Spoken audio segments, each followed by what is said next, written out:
Hello दोस्तों, आज एक नए टॉपिक के साथ हम लोग शुरू कर रहे हैं हिंदी वर्णमाला।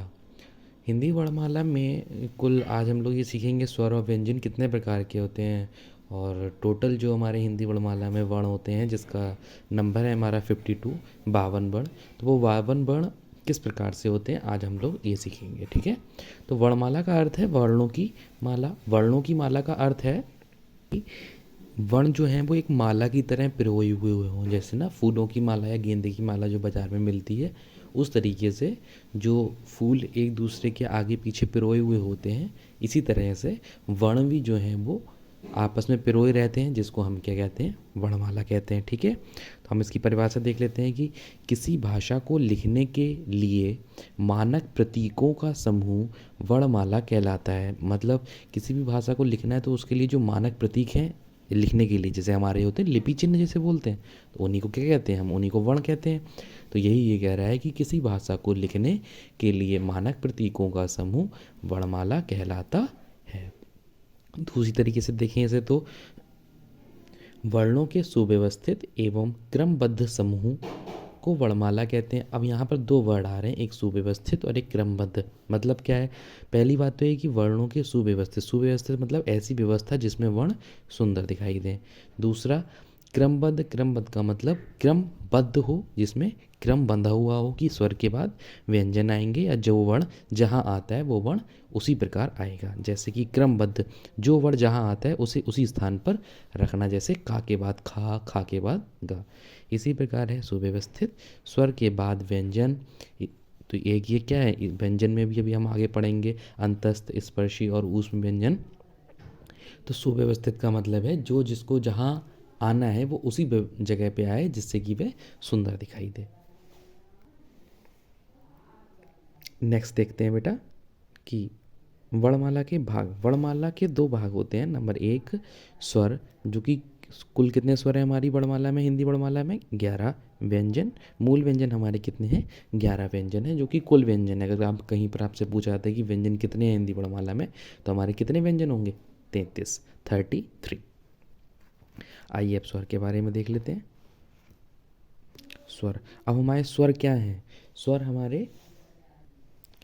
हमारे वे वर्ण जिनको किसी की सहायता की ज़रूरत नहीं होती है। मतलब ये स्वतंत्र रूप से बोले जाते हैं। जैसे कि स्वर वे वर्ण हैं जो उच्चारण में किसी दूसरे व्यंजन की सहायता नहीं लेते हैं।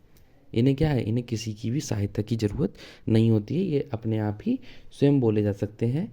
जैसे कि देखिए हमारे कौन कौन से स्वर हैं, आ, बड़ा आ, ई ऊ, ऋ, ए ओ और औ। ठीक है, तो स्वर कौन से हैं, ऐसे वर्ण जिनके उच्चारण में किसी अन्य व्यंजन की सहायता या स्वर की सहायता नहीं ली जाती है, स्वतंत्र रूप से बोले जाते हैं। इन्हें क्या कहते हैं, इन्हें स्वर कहते हैं। हिंदी वर्णमाला में स्वरों की संख्या कितनी है, हिंदी वर्णमाला में स्वरों की संख्या 11 है। ठीक है, तो बेटा ये स्वर करते क्या है, इनका बेसिकली काम क्या होता है, इनका काम होता है मात्रा बनाना। देखिए ऐसे ये आ की मात्रा है छोटी ई, बड़ी ई, छोटा ऊ, बड़ा ऊ, ऋ, ए ओ और औ। ठीक है, तो कुल मात्राएं हमारी यहाँ पर कितनी हैं, कुल मात्राएं हैं 10 बट स्वर हैं 11। अब आपको लग रहा होगा कि 11 स्वर हैं और मात्राएं 10 हैं, तो भाई एक ऐसा कौन सा रह गया स्वर जिसकी कोई मात्रा नहीं होती है, तो वो होता है छोटा आ। छोटे आ की कोई भी मात्रा नहीं होती है, इसीलिए हिंदी वर्णमाला में स्वर कितने होते हैं बेटा, 11। और इसी के मात्राएं कितनी होती हैं, मात्राएं होती हैं 10। ठीक है, तो हमारा ये क्लियर हो गया, हिंदी वर्णमाला में स्वरों की संख्या 11 होती है और मात्राएं कितनी होती हैं, 10। चलिए अब आगे आते हैं। नेक्स्ट बेटा अब है व्यंजन। तो मैंने इसीलिए ना ये आज पहले लिख के रख लिया है ताकि आप लोगों को दिक्कत ना हो, जो लिखने में हमारा टाइम ख़राब होता था, अब वो टाइम इसीलिए हम न्यूट्रलाइज कर लेते हैं उसको, है ना। तो व्यंजन, व्यंजन बेटा क्या होते हैं, व्यंजन वे वर्ण होते हैं जिनको बोलने में स्वरों की सहायता ली जाती है। व्यंजन वे वर्ण होते हैं, व्यंजन वे वर्ण होते हैं जिनको उच्चारण में या जिनको बोलने में स्वरों की सहायता लेनी पड़ती है। वे वर्ण जिनके उच्चारण में, अगर हम परिभाषा से देखें तो वे वर्ण जिनके उच्चारण में निकलने वाली वायु, जो कि हमारे मुख से निकलती है, मुख से निकलने वाली वायु विभिन्न उच्चारण स्थानों से स्पर्श होती हुई जाए।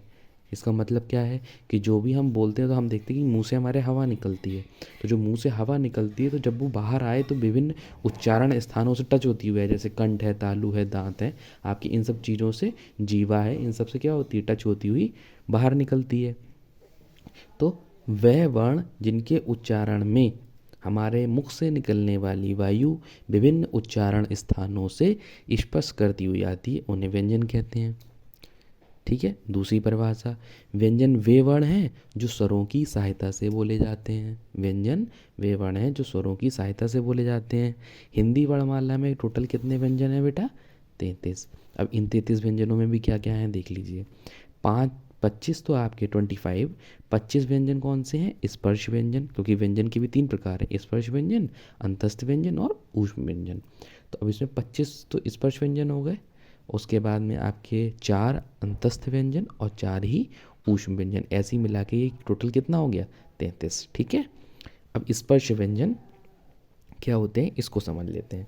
स्पर्श व्यंजन का मतलब है वे व्यंजन जिनके उच्चारण स्थान में निकलने वाली वायु विभिन्न उच्चारण स्थानों को स्पर्श करती हुई निकलती है, उन्हें स्पर्श व्यंजन कहते हैं। इनकी संख्या कहाँ से कहाँ तक है? का से लेके माँ तक। कैसे? का खा गा गाणा, चा छा जा जा जाऊआ, ट ठ ड ढाणा, ता था दा धना, पा फा बा मा मा। तो का से माँ तक के जो भी वर्ण हैं या व्यंजन, इनको क्या कहते हैं? स्पर्श व्यंजन। तो बेटा एक ये ग्रुप है, एक समूह है ना, का से लेके माँ तक का। इस ग्रुप की एक विशेषता क्या होती है? इसके जो भी पहले वर्ण हैं, कौन से? इसके जो भी पहले वर्ण होते हैं तो इनको क्या कहते हैं? ये अपने ग्रुप का प्रतिनिधित्व करते हैं, अपने ग्रुप के नेता होते हैं, तो इन्हीं से इन ग्रुपों की पहचान होती है। जैसे कहीं पर हम बोलेंगे का वर्ग, का वर्ग, तो का वर्ग में कौन कौन आएगा? का खा गा घा हाँ, फिर चावर, फिर टावर, फिर तावर, फिर पा वर्ग। समझ में आ गया? ऐसी 5 वर्ग हैं यहाँ पर, और इनकी टोटल संख्या कितनी है? 25। ठीक है, ठीक। दूसरा अगला आता है हमारा अंतस्थ व्यंजन। अगला क्या है? अंतस्थ व्यंजन। अंतस्थ व्यंजन का मतलब वे व्यंजन जिनके उच्चारण में निकलने वाली वायु उच्चारण स्थान को ना मात्र टच करती है। मतलब अगर हम मुंह से कोई वायु हमारी निकल रही है तो वो जो हमारा उच्चारण स्थान है वहाँ को ना मात्र मतलब टच करती हुई निकलेगी। मान लीजिए कि जैसे आपका ये यहाँ से काकल्य है जहाँ से हमारी वायु निकलती है, ठीक है, और ये कोई उच्चारण स्थान है। मान लीजिए हमारा ये मुख है, ऐसे करके इसके अंदर कोई भी उच्चारण स्थान है, दांत है, जीभ है, तो यहाँ से जब निकलेगी तो हल्की सी स्पर्श करती हुई निकल जाती है। क्या करती है? स्पर्श करती हुई निकल जाती है। उसी को क्या कहते हैं? इन व्यंजनों को अंतस्थ व्यंजन कहते हैं। इनकी संख्या बेटा 4 है, मैंने जैसे कि ऊपर बताया, ये देखिए अंतस्थ व्यंजन 4। तो या रा ला वा, तो इनकी संख्या कितनी है? 4, इनकी संख्या 25। तो इसमें या रा ला वा, इन दोनों में या और रा ये पूर्ण रूप से अंतस्थ व्यंजन होते हैं। ठीक है, अच्छा हाँ, ये बेटा यहाँ पर एक पॉइंट और याद रखेंगे कि क्या ये अंतस्थ व्यंजन में कुछ गुण स्वर के भी पाए जाते हैं। याद आया? मैंने स्वर की परिभाषा क्या बताई थी? स्वर की परिभाषा मैंने क्या बताई थी? वे वर्ण जिनको उच्चारण करने में किसी की सहायता की जरूरत नहीं होती है ना, जिनको उच्चारण करने में किसी की सहायता की आवश्यकता नहीं होती है, उन्हें स्वर कहते हैं। तो कुछ प्रॉपर्टी इनमें स्वर की भी पाई जाती है, किसमें? अंतस्थ व्यंजन में। इसीलिए अंतस्थ व्यंजन को अर्ध स्वर भी कहते हैं। सॉरी, इसीलिए अंतस्थ व्यंजन को अर्ध स्वर भी कहते हैं। तो इसी को अंतस्थ व्यंजन का दूसरा नाम क्या है? अर्ध स्वर। अंतस्थ व्यंजन को दूसरा नाम अर्ध स्वर भी कहते हैं। नेक्स्ट विषय हमारे पास में कौन सा है? ऊष्म व्यंजन। ऊष्म का मतलब तो आपको वैसे ऊष्म से ही समझ में आ गया होगा। कौन से? वे व्यंजन जिनके उच्चारण में निकलने वाली वायु, वे व्यंजन जिनके उच्चारण में निकलने वाली वायु उच्चारण स्थान, समझ रहे हैं? उच्चारण स्थान और जो हमारे मुख से वायु निकल ली, उन दोनों के बीच में घर्षण होता है। क्या होता है? घर्षण या रिगस कहना जिसे कहते हैं, रिगस लगती है। तो ऐसे रिगस होती है, जैसे कि जो उच्चारण स्थान है, मान लीजिए ऐसे करके कोई, ठीक है, तो यहाँ से हमारे काकल से वायु निकली, तो जब ये जाएगी तो यहाँ पर क्या होगा? घर्षण हो रहा है, ये क्या हो रहा है, इसे बोलते हैं घर्षण या रिगस लगना। तो यहाँ जब घर्षण होगा तो क्या हो जाएगा, गर्मी पैदा होगी, गर्मी को ही क्या कहते हैं, ऊष्म। तो इसीलिए इसका नाम पड़ गया ऊष्म व्यंजन। ये कौन कौन से व्यंजन हैं, शा, श, सा और हा। ठीक है, तो इनकी भी संख्या कितनी होती है, 4।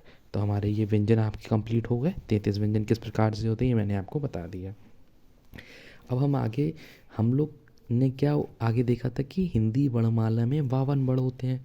तो भाई आपके दिमाग में आ रहा होगा कि सर 33 व्यंजन तो ये हो गए, 11 स्वर हो गए, अभी तो ये केवल कितने हुए हैं, 44 ही हुए हैं। तो और वर्ण कहाँ गए, तो और वर्णों का आंसर आगे है। देखिए अगला है संयुक्त व्यंजन। ठीक है, हिंदी वर्णमाला में संयुक्त व्यंजन की संख्या कितनी है, 4 है।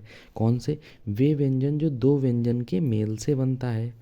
ठीक है, वे व्यंजन दो दो व्यंजनों के मेल से बनता है। इसमें पहला व्यंजन जो होता है वो कैसा होता है, आधा, और दूसरा व्यंजन कैसा होता है, वो होता है पूरा। ठीक है, देखिए आधा का प्लस शा मिलके बन जाता है छा, फिर ता, आधा ता प्लस रा मिलके बनता है त्रा, फिर जा और उआ मिलके बनाता है ज्ञ, फिर शा और हा, शा और रा मिलके बनाता है श्रा, जैसे श्री लिखते हैं ना, श्री, वो वाला श्रा। तो आधा शा प्लस रा श्रा, आधा जा उआ ज्ञा, आधा ता और रा त्रा, आधा का और शा छा। ठीक है, तो इस प्रकार संयुक्त व्यंजन की संख्या कितनी हो गई बेटा, 4। अब नेक्स्ट देखते हैं,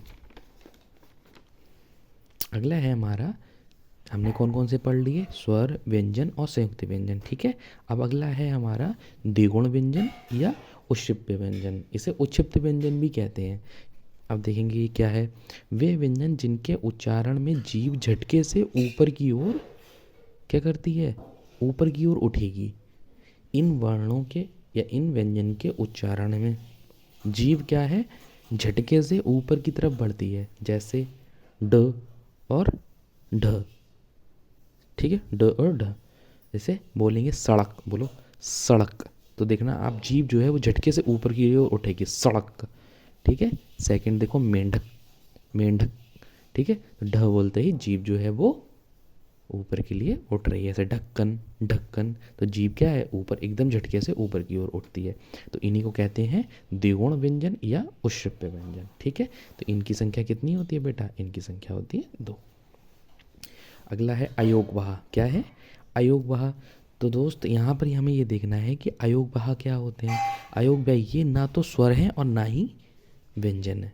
ये इनमें स्वर की प्रॉपर्टी भी नहीं है, इनमें व्यंजन की प्रॉपर्टी भी नहीं है। तो ये इसीलिए इन्हें हिंदी वर्णमाला में अलग रखा गया है, ना ही स्वर है और ना ही व्यंजन है। ठीक है, इनकी संख्या बेटा कितनी है, इनकी अयोगवाह की भी संख्या कितनी है, अयोगवाह की 2। ये ना तो स्वर है और ना ही व्यंजन है, जैसे कि अंग, अंग और आह। इसमें क्या होता है, इसमें जो ऊपर है इसको बोलते हैं अनुस्वार, इसको बोलते हैं विसर्ग। ये अधिकतर आपने देखा होगा कि मात्रा के रूप में इनका प्रयोग किया जाता है, अयोगवाह। ठीक है, अयोगवाह की संख्या कितनी हो गई, 2। तो याद रखेंगे, कहीं पर भी कोई पूछता है कि अयोगवाह किसे कहते हैं, तो बोले सर ये ना तो स्वर होते हैं और ना ही व्यंजन होते हैं। इनकी संख्या हिंदी वर्णमाला में 2 होती है, अंग और आह, अनुस्वार और विसर्ग। ठीक है, आप समझ में आ गया अनुस्वार और विसर्ग किसे कहते हैं। तो आइए अब एक पूरा हम रिव्यू ले लेते हैं कि हमने क्या क्या पढ़ा है। हिंदी में कुल वर्णों का चार्ट, टोटल कितने वर्ण हैं हमारे, 52। देखिए कैसे हैं, स्वर हमारे कितने हैं इसमें, स्वर हमारे कितने हैं, स्वर हमारे हैं 11, अयोगवाह 2, व्यंजन 33 जो कि हमने अभी मूल व्यंजन पढ़े थे। अगला संयुक्त व्यंजन हमने 4 पढ़े। ठीक है, और द्विगुण व्यंजन या उक्षिप्त व्यंजन ये जो है ये पढ़े हमने 2। तो ये सब मिला के बेटा क्या हो गया, ये सब मिला के हमारे हो गए 52 वर्ण। तो हिंदी वर्णमाला में हम लोगों को यहीं तक पढ़ना था अभी कि हमारे टोटल वर्ण कितने होते हैं, वो हम लोगों ने पढ़ लिया। तो आज की इस क्लास को बेटा यहीं पर समाप्त करते हैं। Thanks for watching video. और ये वीडियो आप लोग पूरी देखते रहेंगे तो ऐसे चलेंगे हम धीरे धीरे धीरे सभी क्लासेस की हम लोग वीडियो बनाना शुरू करेंगे, और आपको और भी सब्जेक्ट के टीचर्स जो हैं आपको इस चैनल पे अवेलेबल हो जाएंगे, जो बहुत ही सरल लैंग्वेज में और बहुत ही आराम से आपको पढ़ाने का कार्य करेंगे, क्योंकि हमारे चैनल का उद्देश्य ही है लर्निंग विदाउट बर्डन, बिना बोझ के शिक्षा। ठीक है, thanks for watching, thank you.